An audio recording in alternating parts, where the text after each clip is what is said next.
वो यूजीसी ने निर्णय तात्कालिक नहीं लिया और अचानक नहीं लिया। उसने टास्क फोर्स बनाई, शिक्षाविदों से, देश के सभी लोगों से ये परामर्श के बाद ये हुआ कि शेष जो सेमेस्टर हैं और क्लासेज हैं उसको तो आंतरिक मूल्यांकन पर कर सकते हैं, लेकिन जो फाइनल परीक्षा है उस बच्चे की जब तक परीक्षा नहीं होगी तब तक वो उत्तीर्ण नहीं हो सकता। और जब वो परीक्षा नहीं देगा तो बिना परीक्षा के उत्तीर्ण होने का मतलब उसके जीवन पर हमेशा कोरोना डिग्री का ठप्पा लग जाएगा।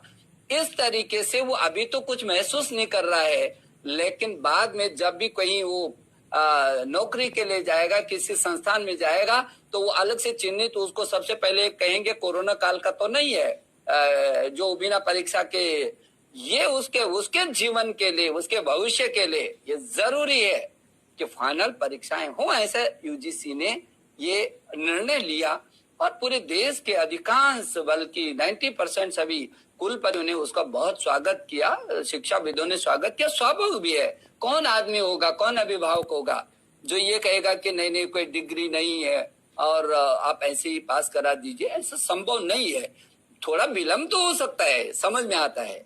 और इसलिए मुझे लगता है कि राज्य भी इस बात को शायद अभी महसूस करेंगे और मैं आग्रह जरूर करूंगा कि उस बच्चे के भविष्य के लिए सभी लोग एकजुट होकर के, हमारा भविष्य है बच्चा, हम उसके साथ कोई ऐसा न करें कि उसको ये काल तो चला जाएगा लेकिन इस काल का उस पर हमेशा ठप्पा लग जाएगा। हमें ऐसा कोई काम नहीं करना चाहते।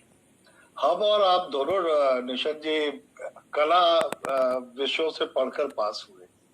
अब इस बार एक बिटिया ने 600 में से 600 नंबर उसको मिले सीबीएसई में। वो मैंने पूछा भाई कौन से सब्जेक्ट थे, तो मालूम पड़ा कि तो कला से पास हुए।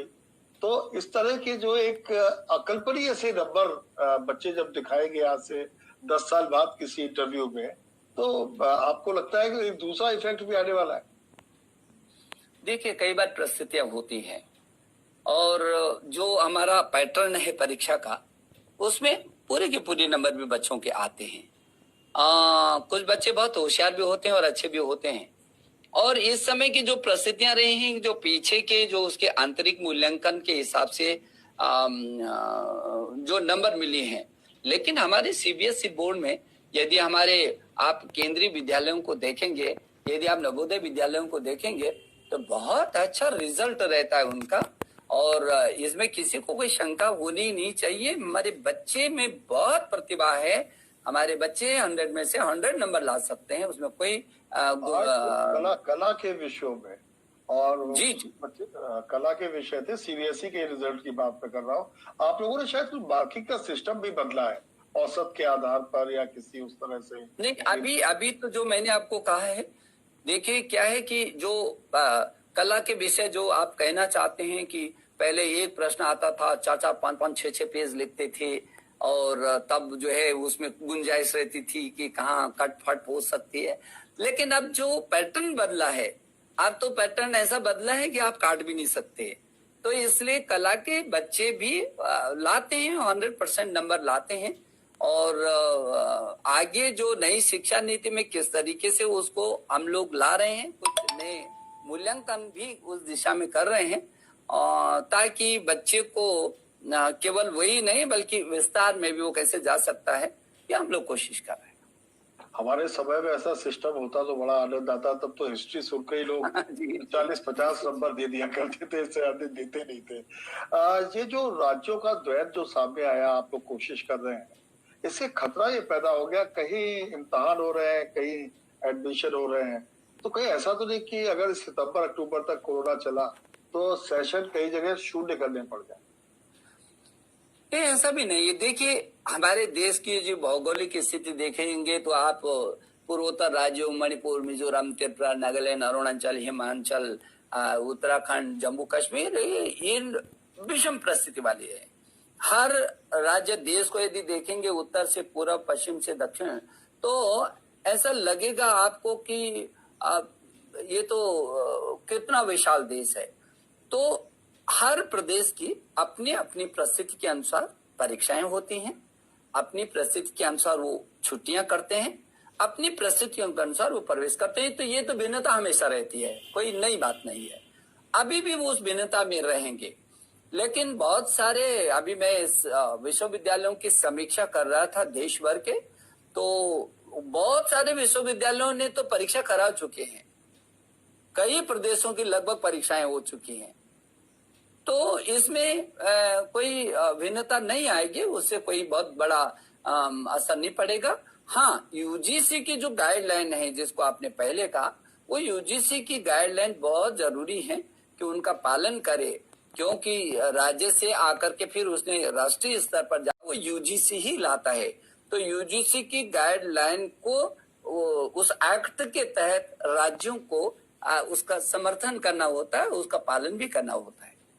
एक बड़ा पुराना सवाल है कि हमारे जो शिक्षा संस्थान है उसमें बहुत महत्वपूर्ण पद खाली पड़े हुए हैं।